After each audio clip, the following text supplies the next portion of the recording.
Okay, so yes, प्योरिज्म हो गया, right. And उसके बाद we have this, oh sorry, एक और था जो मुझे चलो वैसे भी ये क्रोनोलॉजी वाला क्वेश्चन इसमें नहीं आता, तो कोई ऐसा सच इश्यू नहीं है।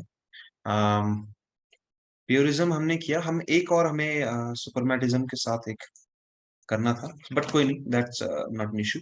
लिख लेंगे, अगला लिख लीजिए, कंस्ट्रक्टिविज्म। कंस्ट्रक्टिविज्म, डेट आप इसका लिख लेते हैं 1915। बट अगेन नॉट इम्पॉर्टेंट, आप ये मत सोचना कि चलो इसमें आगे अब करना पड़ेगा, कोई जरूरत नहीं, अगर ना भी करो, क्रोनोलॉजी इसकी नहीं पूछी जाती। इनको स्पेसिफिकली अलग से पूछे जाते हैं इनके क्वेश्चंस, है ना।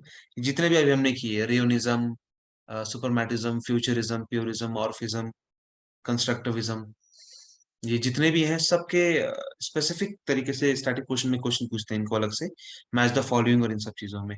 इनकी क्रोनोलॉजी कभी नहीं पूछी जाती। क्रोनोलॉजी आपको ज्यादा से ज्यादा किसकी पूछ लेंगे, रेनेसांस से लेके दिस रोकोको तक, इसके आगे पीछे कर देंगे आपको ज्यादा से ज्यादा। क्यूबिज्म, दादाइज्म, सरलिज्म, फिर सीधा एब्स्ट्रैक्ट एक्सप्रेशनिज्म।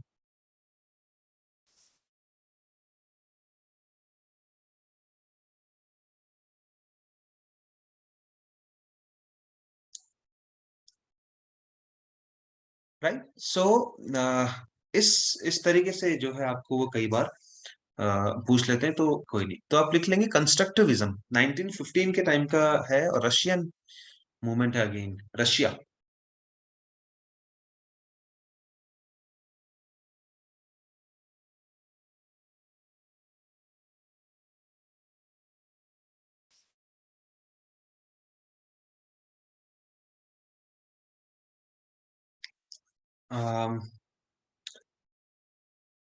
फाउंडर, बेसिकली यहाँ पे एक नाम आता है जो सबसे ज्यादा इंपॉर्टेंट है, दैट इज फाउंडर जो है इसके, Vladimir Tatlin.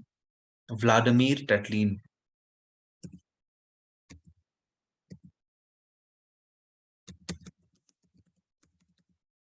Vladimir Tatlin, and the next is Alexander रोडशेंको।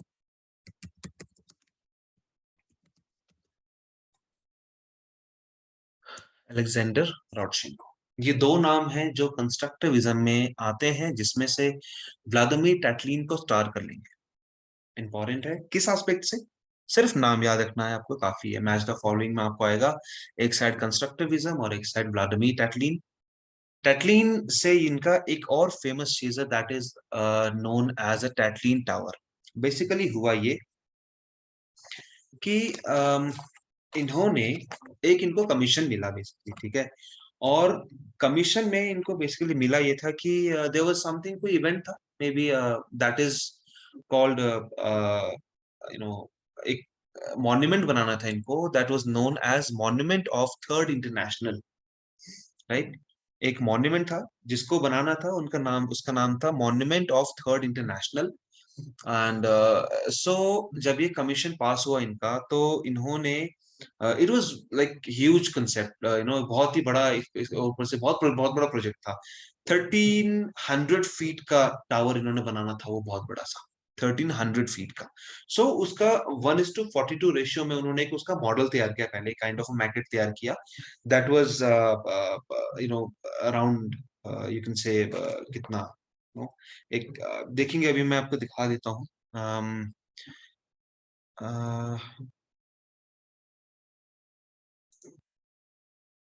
Hmm,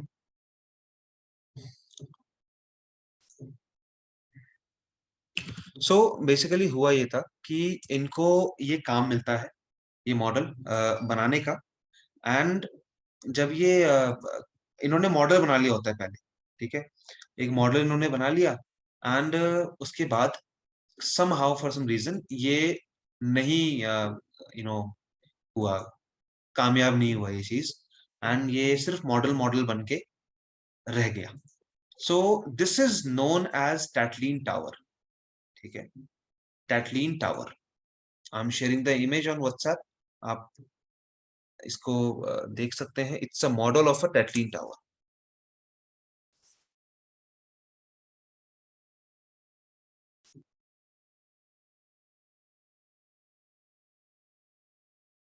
so it basically it was never built, ये कभी बना नहीं ये उसके बाद, राइट। एंड एंड ये अभी बेसिकली ये जो है, now this model of Tatlin tower is located in Royal Academy London. उसका जो कोर्टयार्ड है आगे का, अब ये वहां पर है। I show you this exact image जो कि अभी रॉयल एकेडमी लंदन में है। This is the model of that monument of the Third International. Still going, जा रहा है।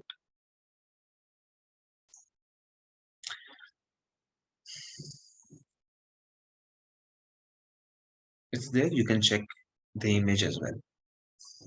सो ये एक काम है टैटलिन टावर, बहुत ही फेमस, ये आपको क्वेश्चन में आ जाता है। व्लादिमीर टैटलिन के लिए दो तरीके से क्वेश्चन आते हैं। The first, that Tatlin tower who made this, you know, Tatlin tower, या फिर ऐसे, एंड अगला that he belongs to constructivism.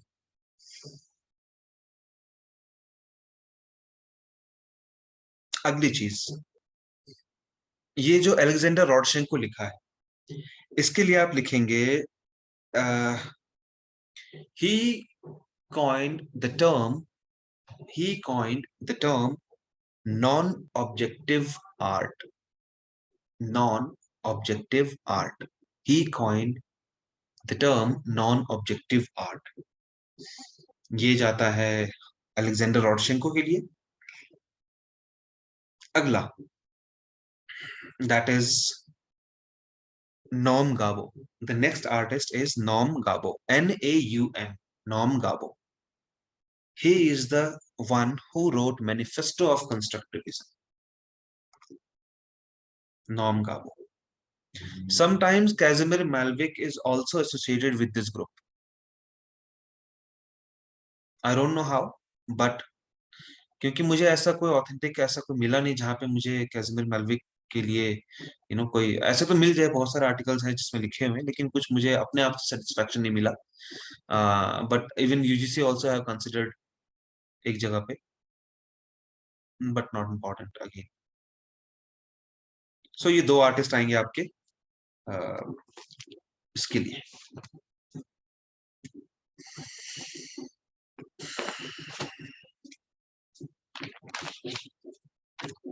Now we have another important topic, that is Bauhaus. Bauhaus. Bauhaus 1919, 1919 से लेके 1933।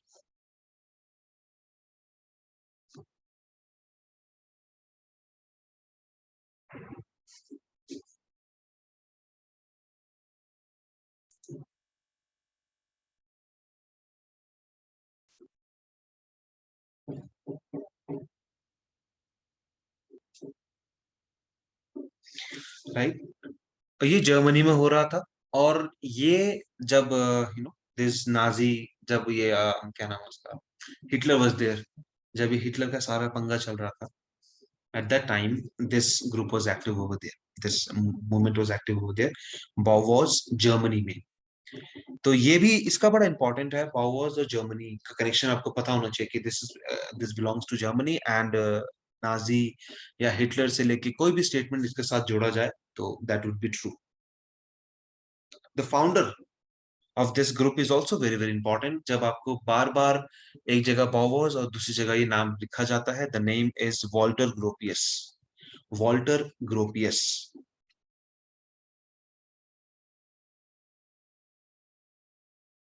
वॉल्टर ग्रोपियस।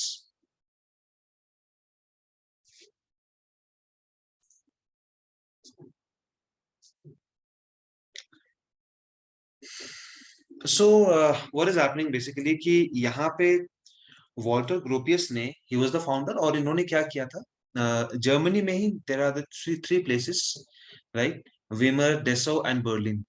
ये तीन जगह है जहां पे ये स्कूल फ्लरिश्ड हुआ बेसिकली, है ना, बाउवास। तो यहाँ पे प्रॉपर तरीके से स्कूल्स थे, इंस्टीट्यूशंस थे प्रॉपर इन तीनों जगहों पे। एंड उसके बाद क्या होता है, कि उनमें से किसी एक जो वॉल्टर ग्रोपियस है, इन्होंने एक आर्टिस्ट हायर करते हैं ये यहीं पे। The artist name is Moholy Nagy. Let me write the name.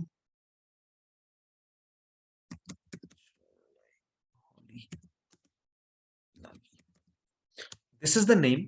ये क्या होता है कि इनको अपॉइंट किया जाता है, Walter Gropius appointed Moholy Nagy as a professor in Bauhaus school, one of the Bauhaus school, है ना।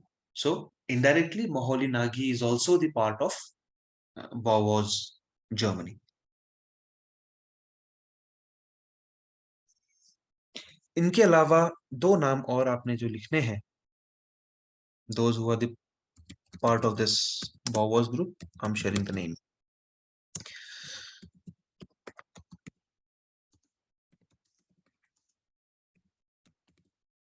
These are the two names, Hans Meyer and Ludwig van der Rohe.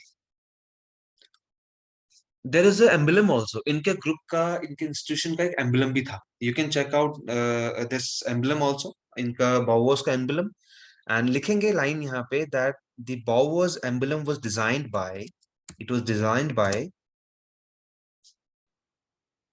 मैं इमेज और नाम दोनों शेयर कर ही देता हूँ साथ साथ.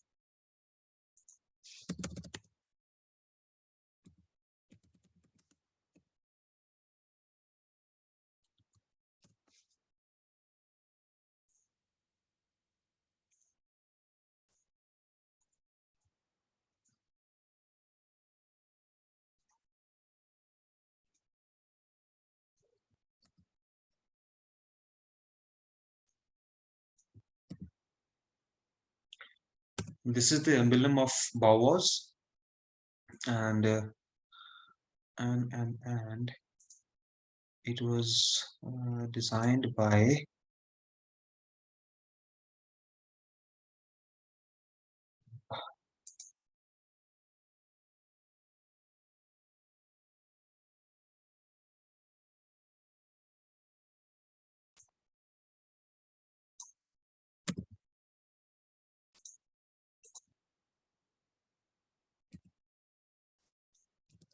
Oscar Schindler, whatever it spell or pronounce, Oscar Schindler. So लोगो आपने व्हाट्सएप चैट में आपने देख लिया होगा. That is the logo of the emblem of Bauhaus, which was happening in Germany. Right. So यहाँ पे हमारे पास वॉल्टर ग्रोपियस और Moholy Nagy, this are the two main one. आप इसको स्टार करके रखेंगे. Very very important. Again Walter Gropius आपको 2 नंबर दे के जाएगा हर बार, आता है मैच द फॉलोइंग में.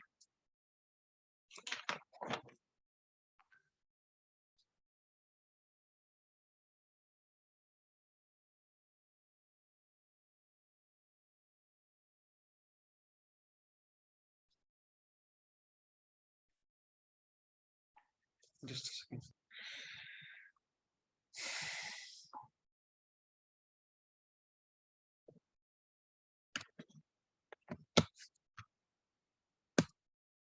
चलिए.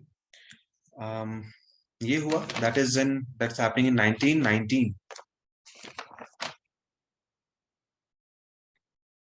ये तो वो वाले हैं जिनको मिक्स हम करके नहीं करते. And now you can write surrealism. It was happening in 1917 actually. Surrealism जो है 1917.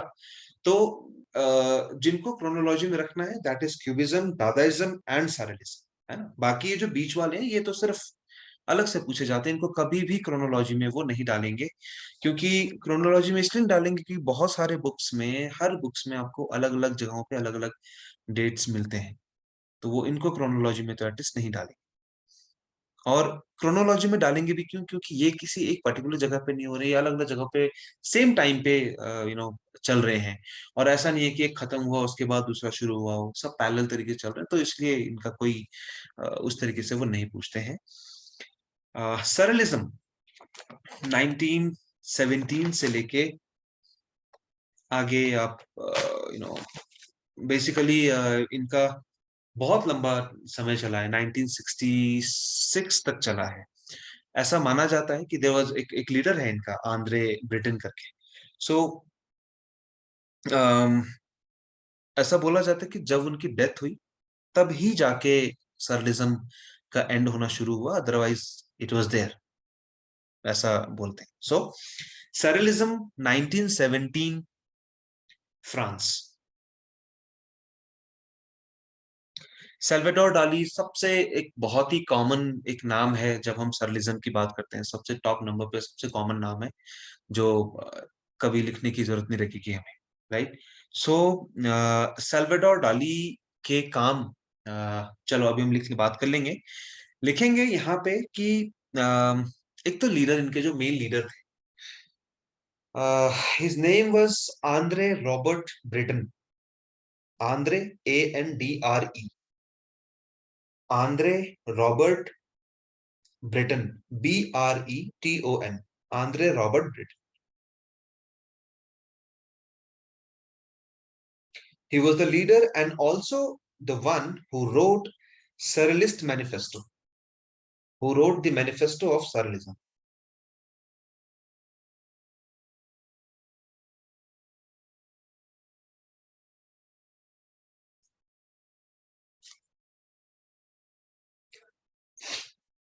ये जो सरलिज्म जो ये टर्म है, राइट, आप इसके लिए लिखेंगे that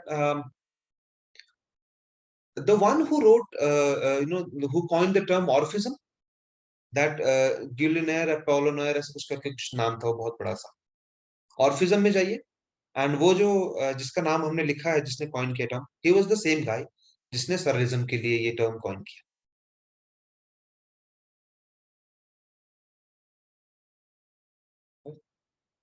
he was the same guy, Apollinaire उसका सरनेम है, गिलिनाय गिलिनाय अपोलोनायर ऐसा कुछ नाम है उसका। ही कॉइन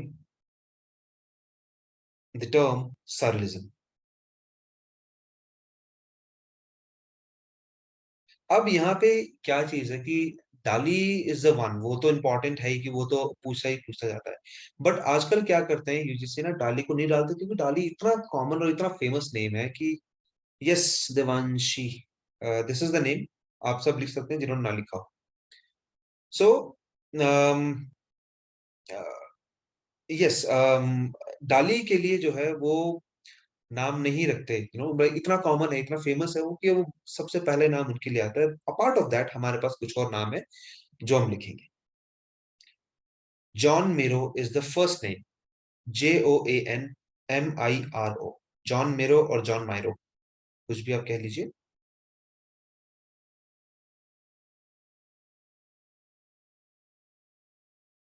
जॉन मेरो। मैन रे इज ऑल, वो मैन रे यहाँ पे भी है। अभी हमने इससे पिछले भी देखा था, रेयोग्राफ जिसने डेवलप किया था, मैन रे। मैन रे यहाँ पे भी है। Rene Magritte, another important name. Joan Miro को स्टार कर लीजिए, उसके बाद we have Man Ray, not Man Ray, sorry, Rene Magritte. Rene Magritte important है, उसको स्टार कर लेंगे। Dali of course, Salvador Dali. Max Ernst, Max Ernst, ERNST।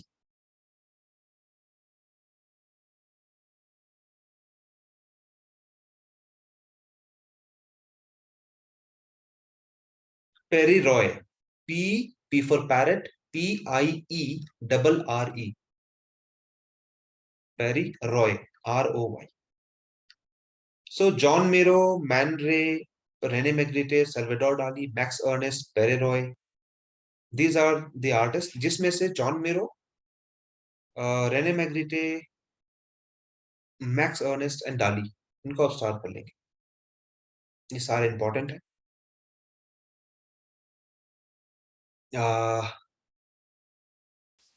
Let's start with the artwork of John मेरो। इसके क्या काम important है?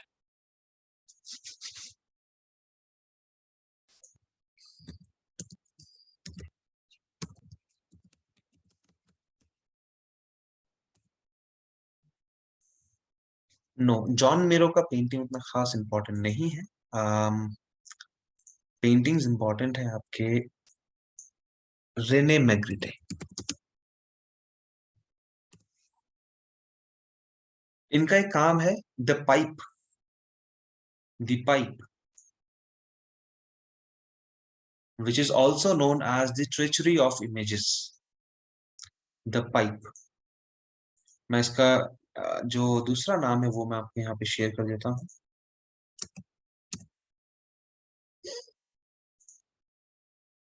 The man of, the son of man, the son of man, ये भी एक अलग इंपॉर्टेंट काम है एक और। जरूर देखा होगा, जिसमें एक इंसान है और ऊपर ग्रीन एप्पल, हैट वाला बंदा है, उसके आगे ग्रीन एप्पल लगा रखा है।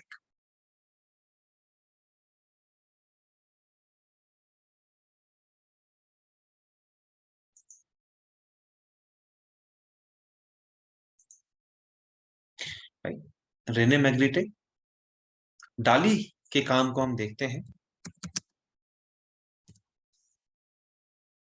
परसिस्टेंस ऑफ मेमोरी सबसे कॉमन काम हमने, जो हमें पता है। राइट, अपार्ट ऑफ दैट काम तो सारे आपने देखे हुए हैं। मैं कुछ ऐसे लिखूंगा जो हमने, अगर पूछा जाए, लॉबस्टर टेलीफोन आता है, लॉबस्टर टेलीफोन।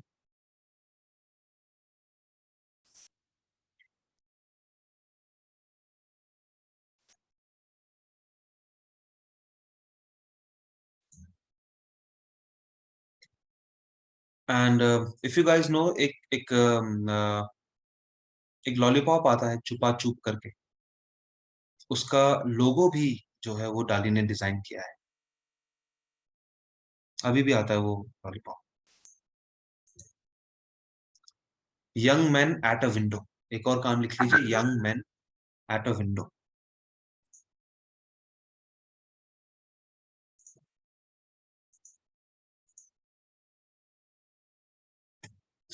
बाकी वो बर्निंग जिराफ और वो एलिफेंट और ये सब सारे, ये सारे काम इतने कॉमन है कि मुझे लिखवाने की जरूरत नहीं है। राइट। अब अब लास्ट आप ये लिख सकते हो उसके साथ, the death of Britain, the death of Andhra Britain marks the end of surrealism। 1966 is the year when he died।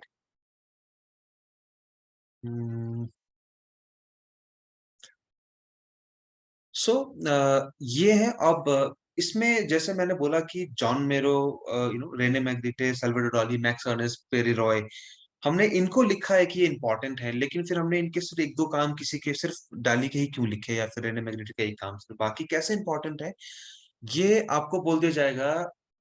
Select which of the following artist is not associated with surrealism. आपको 5 artist they देंगे वो, जिसमें से 3 होंगे, और वो 3 डाली को हटा देंगे, और उन 3 में कौन होंगे? जॉन मेरो, रेने मैग्रिटे, मैक्स अर्नेस्ट या पेरी रॉय, इनमें से कोई, है ना, ऐसे करके वो दे देंगे। तो आपको ये पहचानने हैं कि ये सारे आर्टिस्ट यहीं के थे। अपार्ट ऑफ दिस, यहाँ पे और क्या चीजें हुई हैं? सररिज्म के टाइम पे देर इज ऑल्सो एक प्रिंट मेकिंग का बहुत ही अच्छा सेशन जो है वहां पे बिल्ट हुआ है सररिज्म के टाइम पे। राइट। सो सरलिज्म में बहुत सारे ऐसे छोटे छोटे टेक्निक्स डेवलप हुए हैं जो हम सब ने बचपन से किए हुए हैं, बट हमने कभी उसको इस तरीके से नोटिस नहीं किया कि this can be also the part of this huge movement.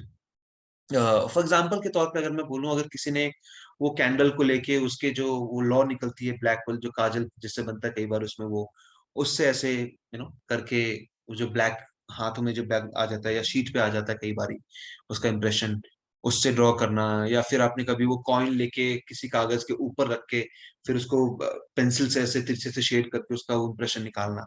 Right, ये हो गया। एंड ऐसे ऐसे कई छोटे छोटे से टेक्निक्स जो हमने कभी वैसे हम नोटिस नहीं करते हैं, but these all techniques have its own term, उनके नेम है बकायदा उन लोगों के अपने, कि इसको ये टेक्निक बोलते हैं, उसको ये टेक्निक्स बोलते हैं। सो ये सारे इस टाइम पे डेवलप हुए। अब बात आएगी कि हमने ये ढूंढना कहाँ पर है, कि कहाँ कैसे हमें मिलेगा। सिंपल सी चीज है, यहाँ पे आप विकिपीडिया पे आई विल शेयर एक लिंक, विकिपीडिया का ही लिंक है, सरलिस्ट टेक्निक करके आप लिख देंगे,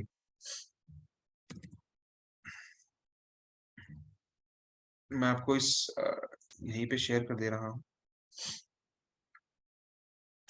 ये लिंक है। इस लिंक में अगर आप जब आप क्लिक करेंगे तो यूल फाइंड आउट कि यहाँ पे आप देखोगे नंबर 1 से लेके नंबर 20 20 तक आई गेस, है ना, 20 तक, यहाँ तक आपको कुछ ऐसे अलग अलग यू नो टर्म्स मिलेंगे। इन टर्म्स के डेफिनेशन सिर्फ दो दो लाइन के हैं, एक एक दो दो लाइन के हैं।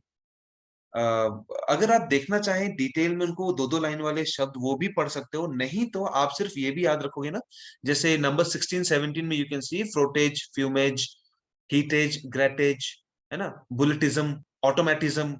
तो ऐसे ऐसे ये टर्म्स जो हैं, अब ये टर्म्स कैसे इंपॉर्टेंट है, आपको ये पूछ लिया जाएगा कि जैसे मान लीजिए इसमें से जितने आर्टिस्ट हैं, फॉर एग्जाम्पल के तौर पे हम ले लेते हैं artist random, that is John Miró. हमने जॉन मिरो ले लिया, हमें ये भी पता है कि जॉन मिरो सरलिज्म का आर्टिस्ट है। और for example suppose frottage, there is a technique called frottage, हमने फ्रोटेज भी पढ़ा है कि ये सरलिज्म की टेक्निक्स में से एक था। आपको स्टेटमेंट दे दिया गया कि which of the following artist use to use this technique called frottage. अब आपने ये तो नहीं पढ़ा कि जॉन मेरो ने फ्रोटेज टेक्निक किया है कि नहीं किया है, बट यू नो कि ये दोनों, इनके बीच में कनेक्शन है सरलिज्म का। और चार ऑप्शन में से एक ही होगा सरलिस्ट आर्टिस्ट, वो दो तीन नहीं देंगे, कंफ्यूज करने के लिए नहीं देंगे वो आपको ऐसे। वो ऐसा रखेंगे, एक सरलिस्ट आर्टिस्ट रखेंगे, बाकी सारे किसी और इज्म के आर्टिस्ट रख देंगे आपके आगे, कोई कंटेम्प्रेरी मॉडर्न आर्ट में से कोई उठा के डाल देंगे आपको। तो आपको और पहचानना इजी हो जाएगा कि ये सरलिज्म का आर्टिस्ट ये वाला है। और यू डोंट नो कि जॉन मिरो ने वो टेक्निक इस्तेमाल की है कि नहीं की है, बट आपका आंसर ठीक होगा। ये भी एक तरीका हो सकता है आपको इन क्वेश्चंस को निकालने का। तो ये जो सारे टर्म्स हैं, इनके या तो टर्म्स को आप देख लो, नहीं तो अगर आप थोड़ा सा अंदर जाके भी उसको चेक करना चाहो तो you can check that also. दो दो लाइन की डेफिनेशन है सिर्फ, बहुत मतलब समय नहीं खींचेगा आपका। Till what time is the class? Are you getting late for somewhere? Like it's 10. Um, नहीं है, अब थोड़ा सा और है, लाइक मे बी ये सेशन खत्म हो जाएगा विद इन दिस 9 मिनट्स, और इसके बाद एक और सेशन लेंगे, एंड आई गेस वो सेशन भी पूरा 40 मिनट्स नहीं लेगा आपका। सो उससे पहले ही हम खत्म कर देंगे, राइट।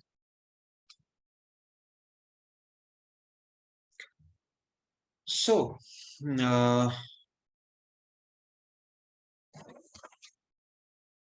ओके, सो ये है सरलिस्ट टेक्निक्स, ठीक है।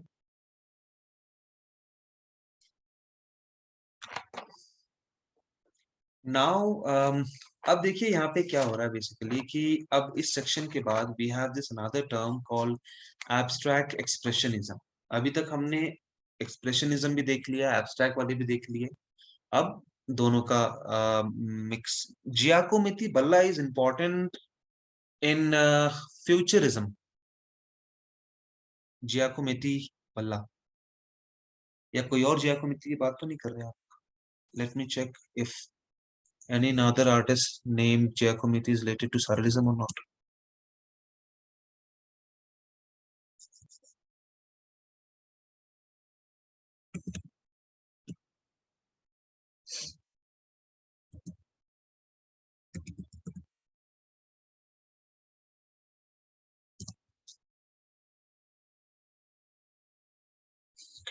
Okay, Alberto Giacometti. Okay, you're talking about the Alberto Giacometti. Um, important तो नहीं है, बट आप लिख सकते हैं, ऐसा भी नहीं है, लेकिन हाँ इम्पोर्टेंट नहीं है ऐसे कुछ खास, मतलब आप पढ़ सकते हो क्योंकि ये है, लेकिन ठीक है, इम्पोर्टेंट नहीं बोल सकता मैं इसको, लेकिन यस यू कैन, आपको पता होना चाहिए कोई है अगर ऐसा आर्टिस्ट तो ठीक है, that is all.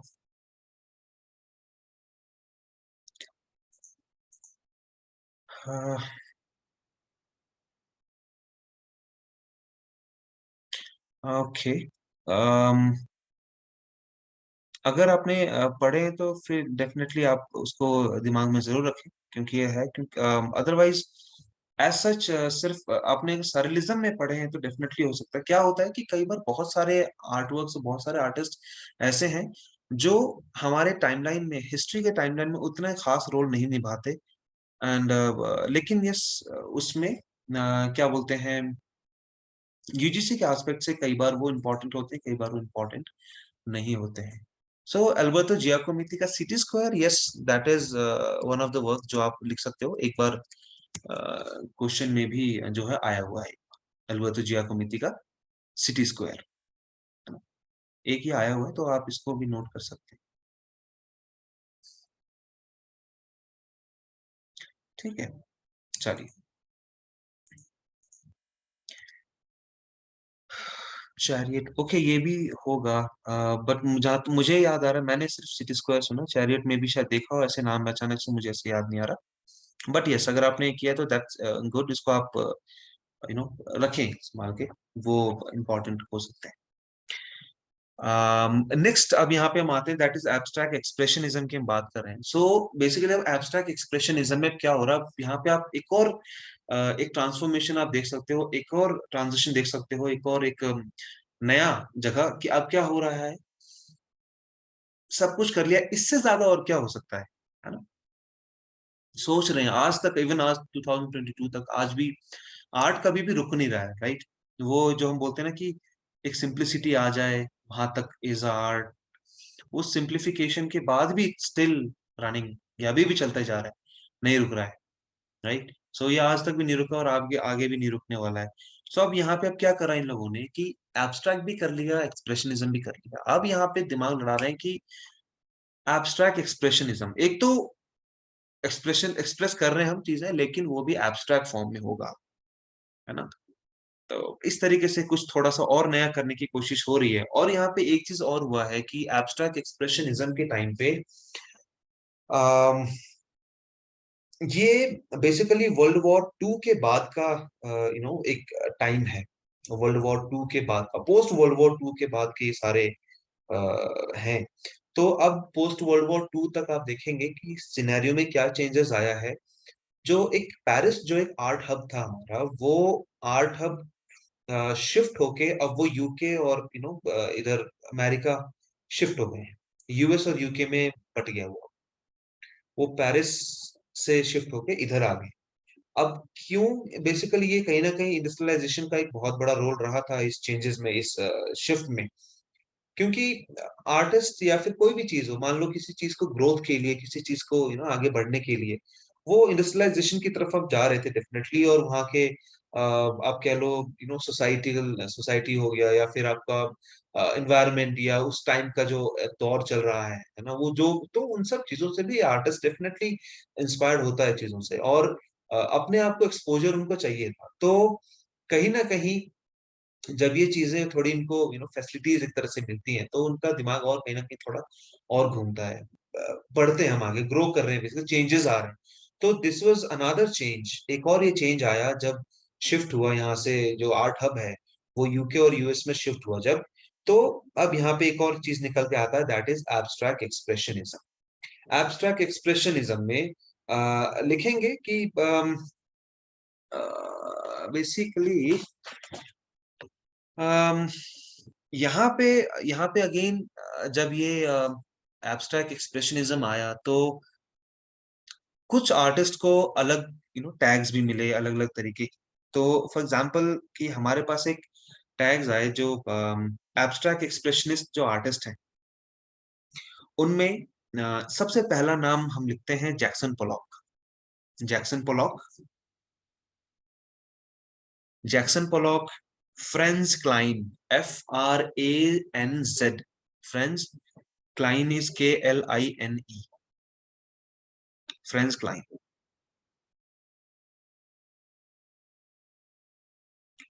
William de Kooning, Willem space DE space KOONING, कूनिंग।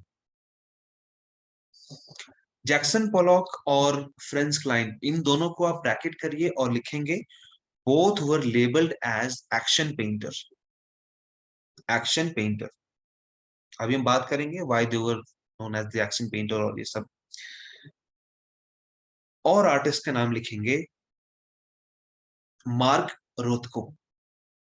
MARK, Mark, ROTHKO, Mark Rothko. Barnett Newman, BARNETT, Barnett. Newman, NEWMAN, Barnett Newman. Clyfford Still, CLYFFORD, Clyfford. Still is STILL. इन तीनों को bracket करेंगे और लिखेंगे labeled as color filled artist. Color filled artist. Less than 1 minute.